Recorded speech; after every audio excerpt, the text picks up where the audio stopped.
Mark Denham on Atom Radio.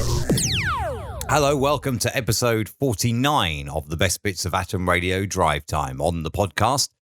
That means that we've been doing this podcast for nearly a year. We've been doing the show for over 2 years and nearly a year of the podcast. So yeah, I do hope that you actually enjoy the podcast. I do try my best to actually find some best bits to put in it. So hopefully you enjoy it. If you do, go subscribe. You can subscribe on iTunes, on Spotify, on Google, or indeed on Spreaker as well. However you want to subscribe, you are very welcome to.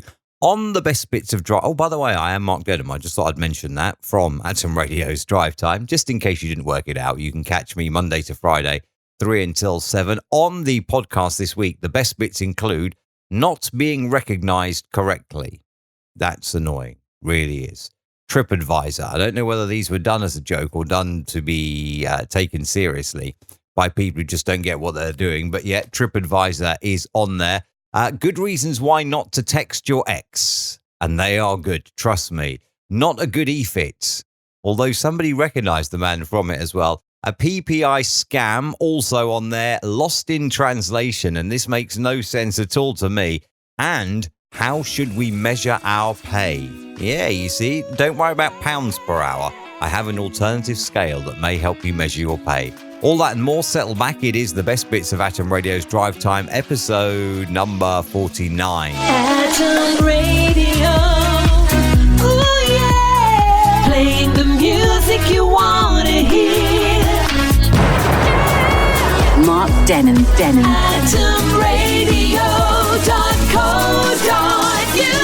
AtomRadio.co.uk. Monday's Drive Time. Cheers for sticking us on. It's Mark with you until 7 o'clock tonight.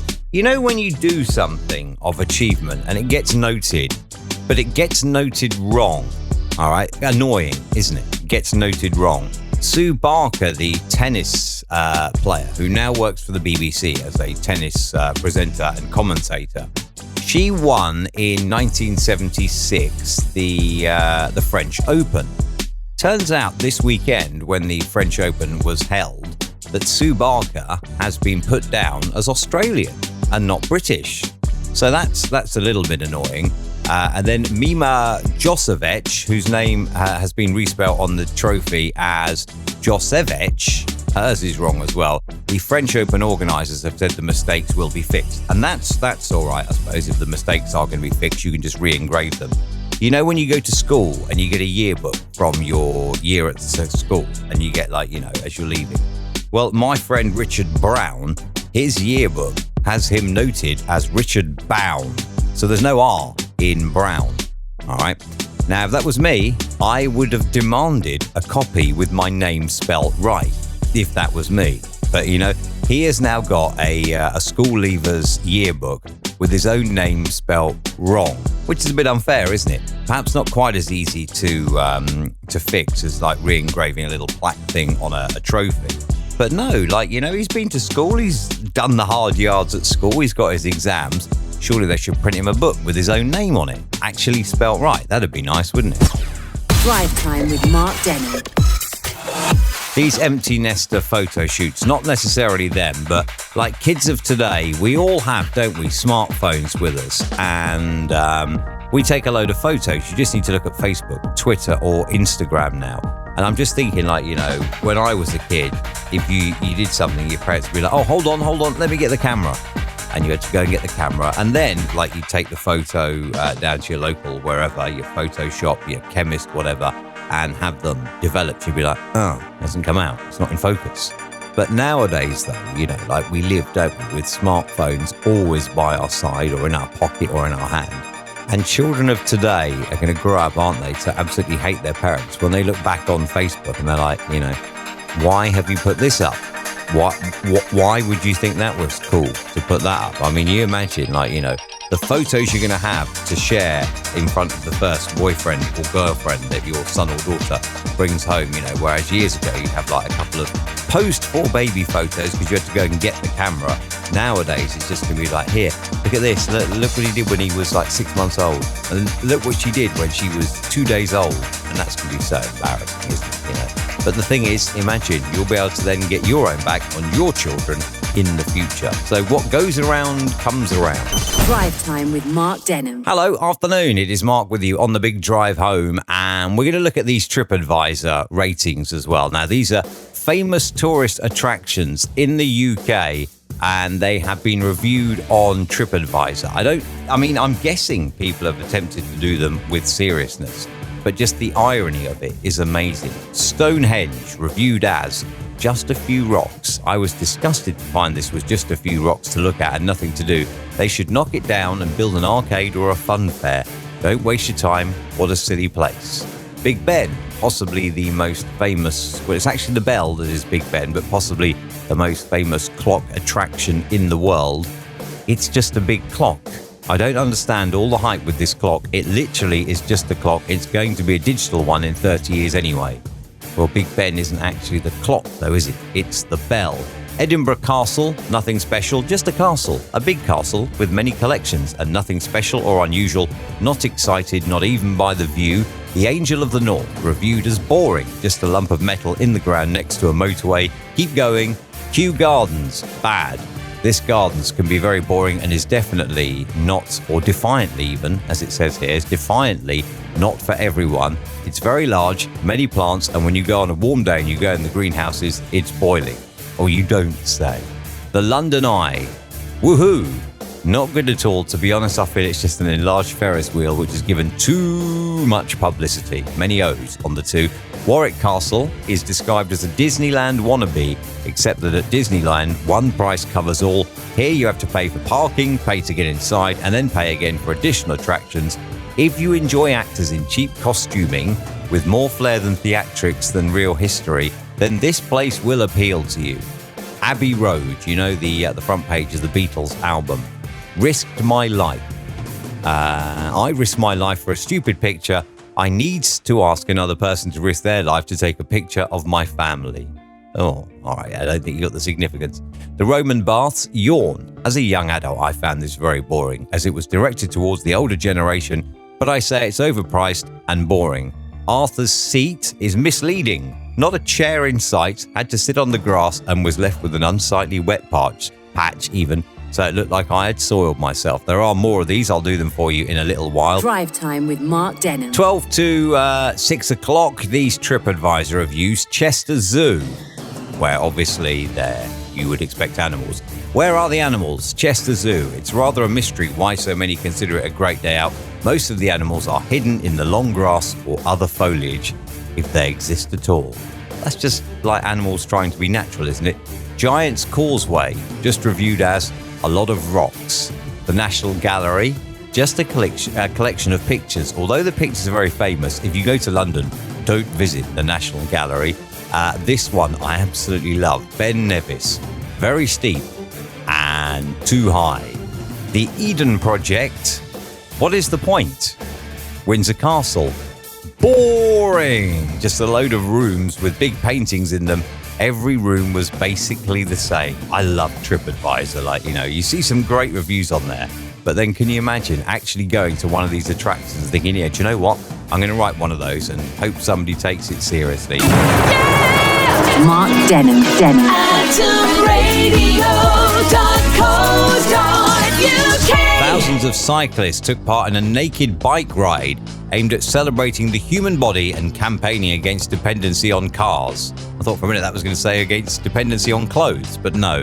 While many arrived on their own bikes, some were pictured riding Boris bikes through the streets of London. The use of the bikes, which can be hired by members of the public, led people to take to social media asking who would clean the bikes afterwards. Now, I'm just thinking, right, all these people cycling through London on the naked cycles. Imagine when you then sit on the bike next, though. You're going to be sitting where somebody's sweaty crack has been. That's not very nice, is it? It's not a nice thought. Drive Time with Mark Denham. Did you see this news yesterday, where Justin Bieber has challenged Tom Cruise to a fight?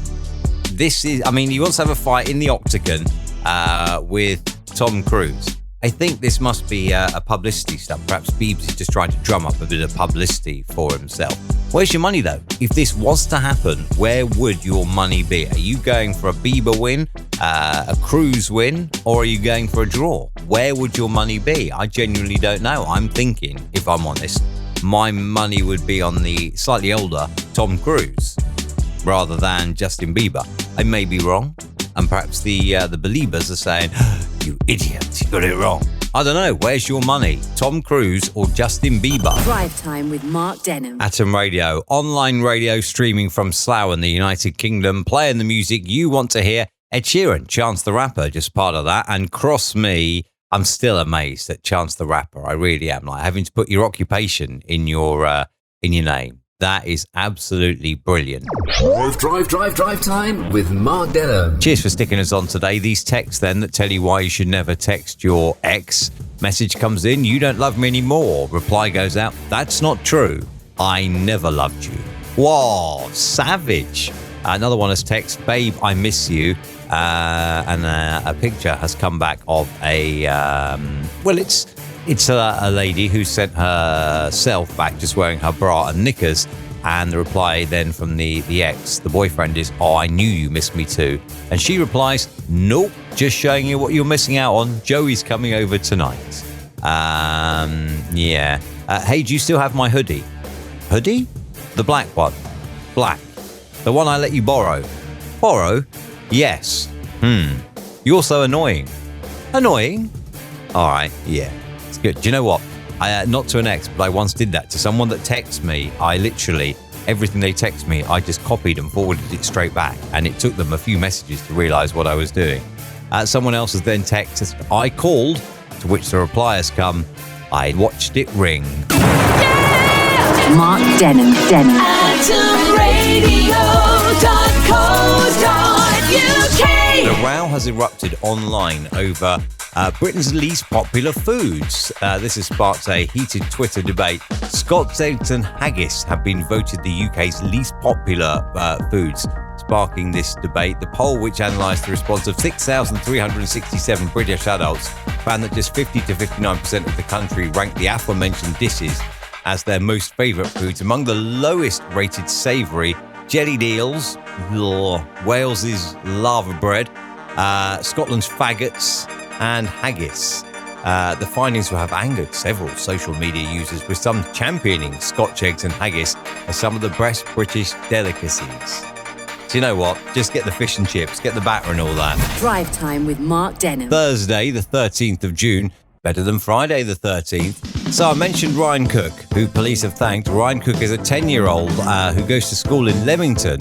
He's drawn a picture of a stranger trying to get through the gates of his school and has been praised by police. Now, I must admit, I don't think that this picture would help me, if I'm honest, identify the person.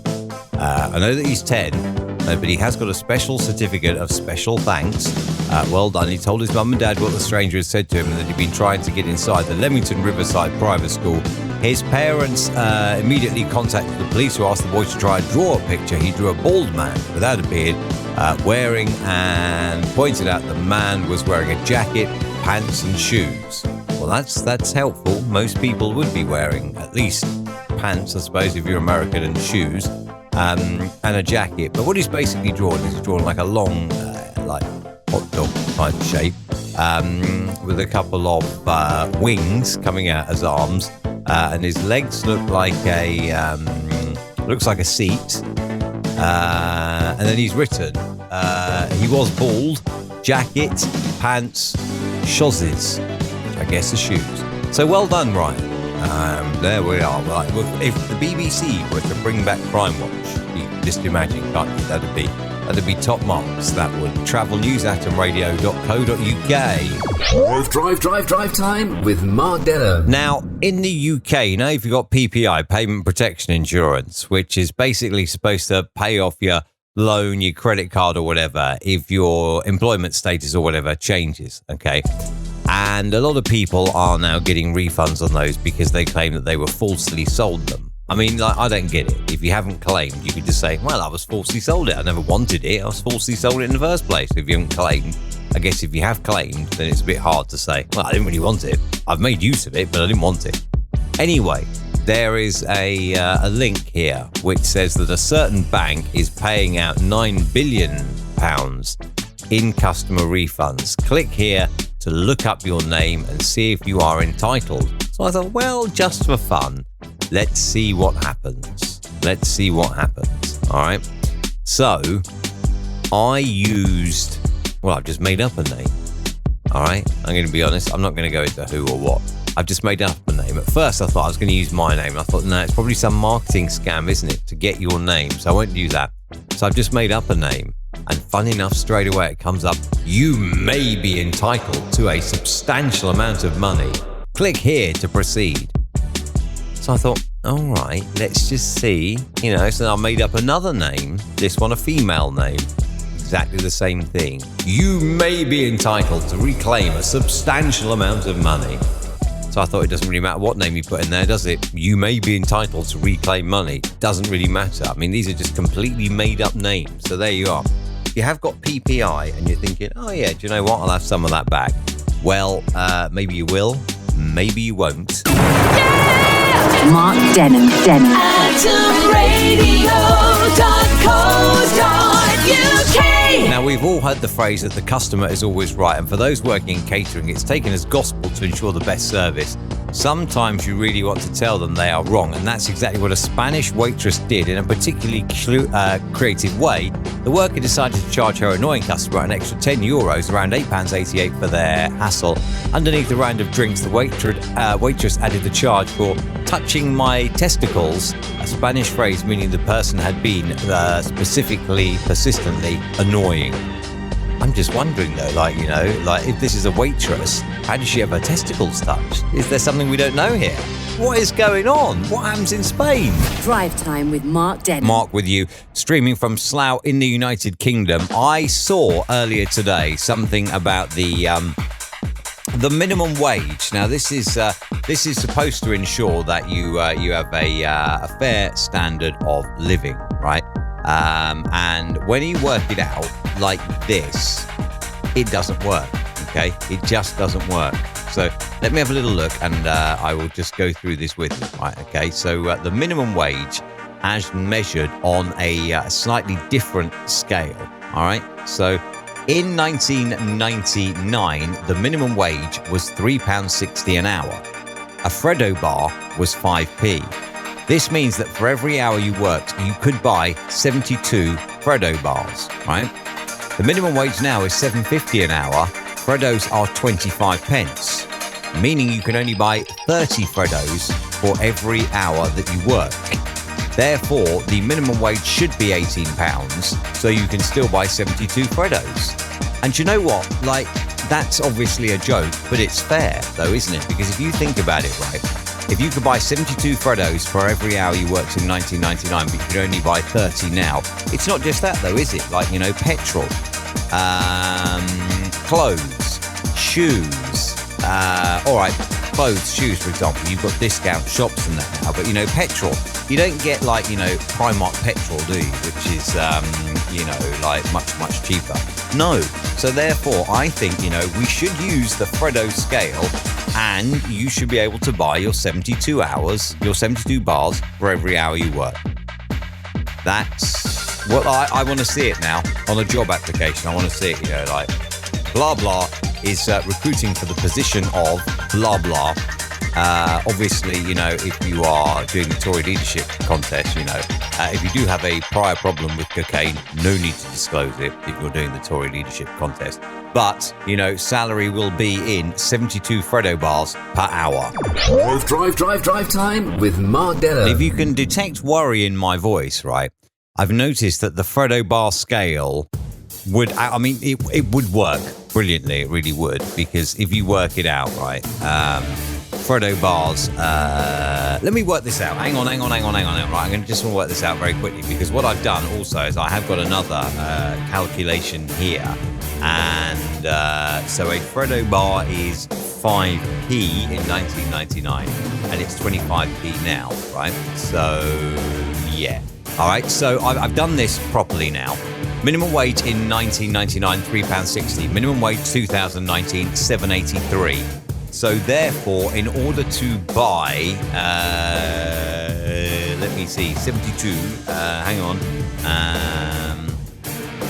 just need to work this out, right? And then I should have done this before, shouldn't I? But never mind, I'll do it. Right, so £18 an hour is correct for your minimum wage, right? Now, in order to... What this actually tells me is, you know what, I'd be happy with £18 an hour, absolutely happy with £18 an hour as the minimum wage. But I've worked out the minimum wage in 1999 was £3.60. Petrol in 1999 was 61.9p a litre. And this means for every hour you worked, you could buy 5.82 litres of fuel. Petrol in 2019 is 125 a litre. So just over double that. But the minimum wage is also more than double at 7.83, meaning for every hour you work, you can now buy 6.26 litres of petrol. So what that tells me is that Freddo bars have gone up incredibly. That's what that tells me. The Freddo bars have gone up incredibly. If the minimum wage was to be worked out on the Freddo bar scale, then in 1999 you would be able to buy 5.82 litres of fuel for every hour you worked. But if it was worked out on the Freddo bar scale and you got £18 an hour, you would be able to, in today's money, buy 14.4 litres for every hour that you worked. However, to say though, because I did throw out petrol earlier, didn't I? To say that petrol, etc., would make you worse off, it doesn't. According to minimum wage versus the average cost per litre of petrol, you are better off in 2019 than you were in 1999, 20 years ago. There you go. Right, the big drive home. You see, I mean, that's driving related. We have just wasted nearly 3 minutes, but that is driving related. atomradio.co.uk. So it does work and it doesn't work. What it proves, I think, is that Freddo bars are way overpriced. But then, you see, it depends. I mean, you'd have to do an average thing, wouldn't you? You know, of things you could buy in 1999 versus things you could buy in 2019 and work out what they were then and now. Petrol, certainly, if you were on minimum wage 20 years ago, you'd be able to buy more petrol now than you could 20 years ago. But if you were on minimum wage, then you'd be a little bit short if you were fueling up on the old Freddo bars. So, yeah, I think you'd have to do, and no doubt somebody will do this now. If you're listening at a university, well, actually, are people still at university? You know, it's June now. Have they not stopped for the summer? But if you are listening at university and you're wearing, you know, your scruffy Converse and eating pot noodles and things, give this a thought. Like, do a study, because that's what university people do. Do a study and find out how much it cost in 2019 to live and how much it cost 20 years ago to live versus what the minimum wage was. Go on. Somebody do it. Email me on air at atomradio.co.uk. Podcast 49 done. Podcast 50 will be out next Saturday. If you subscribe, you will know that because you'll get notified. Remember, you can subscribe in iTunes, in Spotify, and on Google as well. I'll stick the link up on our website, atomradio.co.uk too. If you are about Monday to Friday, 3 until 7, I will catch you then. For Drive Time, we'll do it live on the radio Monday, Tuesday, Wednesday, Thursday and Friday. And then the best bits of that will make up next week's podcast. Thank you for checking out this one. Subscribe, enjoy your week, and I'll see you again soon. Atom Radio. Ooh, yeah. Playing the music you want to hear. Mark Denon. Atom